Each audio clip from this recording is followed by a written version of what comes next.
नाज़रीन यहाँ पे एक छोटा सा वक्फा लें, जब वक्फे से वापस आएंगे तो डॉक्टर कमर चीमा साहब हमारे मेहमानों से सवालात करेंगे और साथ में हमें एक स्कॉलर भी ज्वाइन कर रही हैं सुंदस मुस्तकीम। वक्फे के बाद उनकी भी राय को जानेंगे कि पाकिस्तान और बांग्लादेश के ताल्लुकात को बेहतर कैसे बनाया जा सकता है। यहाँ पे हमें स्टूडियो में ज्वाइन किया है डॉक्टर सुंदस मुस्तकीम ने।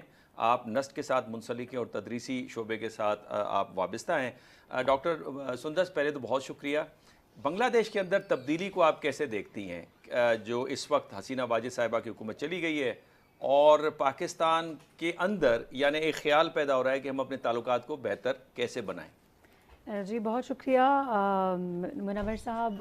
अभी ये जो कुछ हुआ है within a very short span of time we were not expecting कि इतनी जल्दी जो है वो एक लफ्ज़ से और उनकी एक स्पीच से जो है वो इतना इश्तियाल अंगेज़ जो है वो उनकी यूथ हो जाएगी। लेकिन वो कहते हैं ना, कोई भी हादसा अचानक नहीं होता है, तो वो कोई एक स्पीच नहीं थी, वो कोई एक लफ्ज़ नहीं था जिससे आवाम जो थी उनकी यूथ जो थी इतनी मुंतशिर हुई थी, बल्कि कोटा सिस्टम के ज़रिए साल साल से जो तफरीक थी जो उनके अंदर ही अंदर जो कहते हैं एक लावा था, जब वो फटता है तो फिर वो कुछ ऐसे ही तबाही और ऐसे ही कुछ इनकलाब लेकर आता है।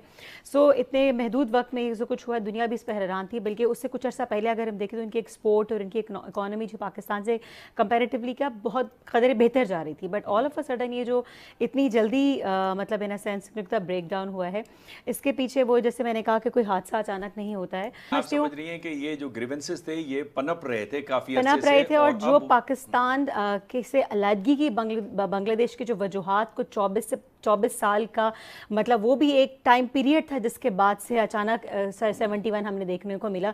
इसी तरह ये 71 से अब तक का बांग्लादेश के अपने अंदर ये वो इंतशार की सी फिज़ा थी कोटा सिस्टम के ज़रिए कह लें, यानी कि बांग्लादेश की तारीख़ ने एक बार फिर ख़ुद को दोहराया है। और एक बहुत खूबसूरत बात जिसने सर ने की कि हम दोबारा एक पेज पर तो नहीं आ सकते, एक नहीं हो सकते, लेकिन एक पेज पर आ सकते हैं।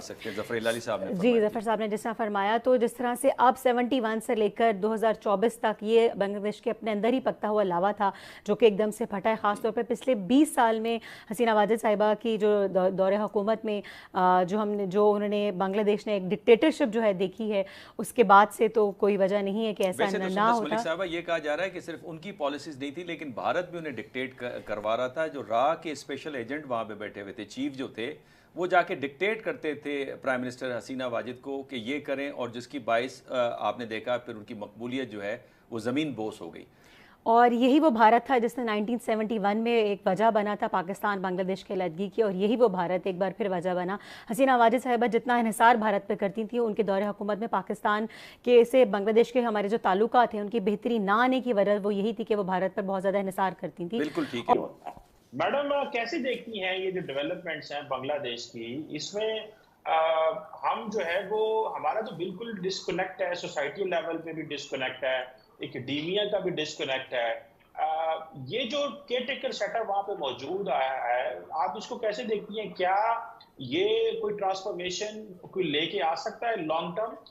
क्योंकि एक तरफ शेख हसीना वाजिद की जो पार्टी है वो भी प्रोटेस्ट कर रही है, तो और वो भी सड़कों पे निकले हुए हैं और मुसलसल शोर डाल रहे हैं, उधर से इंडिया भी प्रेशर डलवा रहा है। तो क्या ये कोई फ्रेमवर्क बना के लेके आ सकते हैं, या क्या आपको लगता है कि इनको पॉलिटिसाइज करने की कोशिश की जाएगी?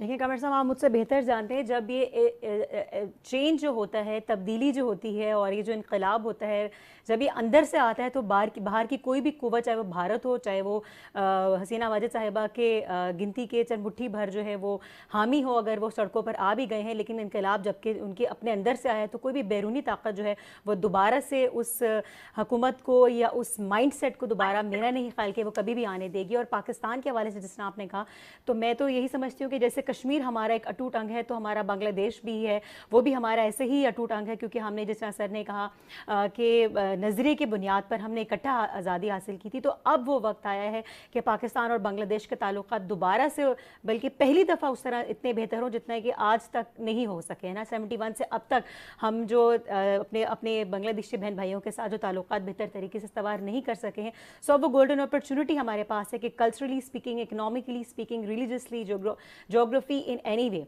हम वो ताल्लुकात, हम दोस्ती का एक हाथ इस तरह से बढ़ाएं कि जैसे इससे पहले बारहा कोशिश की गई, लेकिन हमें हमेशा हमारे दोस्ती के बढ़ते हुए हाथ को स्नब किया गया, क्योंकि भारत का बहुत स्ट्रॉन्ग इन्फ्लुएंस जो है वो रहा है हसीना साहिबा की हुकूमत के ऊपर। तो अब उनके जाने के बाद पाकिस्तान, जैसा अभी हमारे हाई कमिश्नर मिले हैं इंटरिम गवर्नमेंट से, तो एक बहुत ही खुश आइन इकदाम है।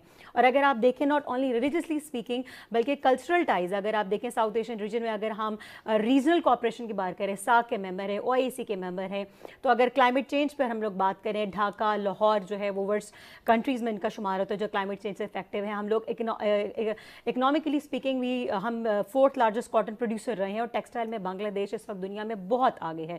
तो टेक्सटाइल के शोबे में, ट्रेड के शोबे में हम लोग एजुकेशनल एक्सचेंज हम स्टूडेंट्स के कर सकते हैं।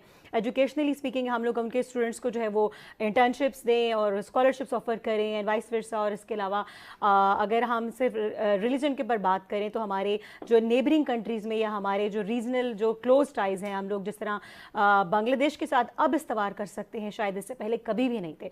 तो हमारे तो बहुत ज़्यादा कल्चरली स्पीकिंग हम बहुत ज़्यादा कनेक्टेड हैं। तो कल्चर के हिसाब से, एजुकेशन के हिसाब से, इकनॉमी के हिसाब से अगर सिर्फ बांग्लादेश और पाकिस्तान की सिर्फ टेक्सटाइल इंडस्ट्री पर अगर हम तवज्जो दें तो कोई वजह नहीं है कि पूरी दुनिया में पाकिस्तान और बांग्लादेश की टेक्सटाइल इंडस्ट्री है वो सबसे आगे जाने की सलाहियत रखती है। उनके पास रिसोर्सेज, वसाइल जो हैं वो हमसे ज़्यादा रिजिलियंट नेशन के तौर पर हमेशा से आगे उभरे हैं। ये सिर्फ भारत का स्ट्रॉन्ग इन्फ्लुएंस था, हसीना वाजिद साहिबा की हुकूमत का इन्फ्लुएंस था जो पाकिस्तान और बांग्लादेश के ताल्लुकात को बेहतरी की तरफ नहीं आने दे रहा था। आई एम सॉरी टू से बट दैट्स अ फैक्ट।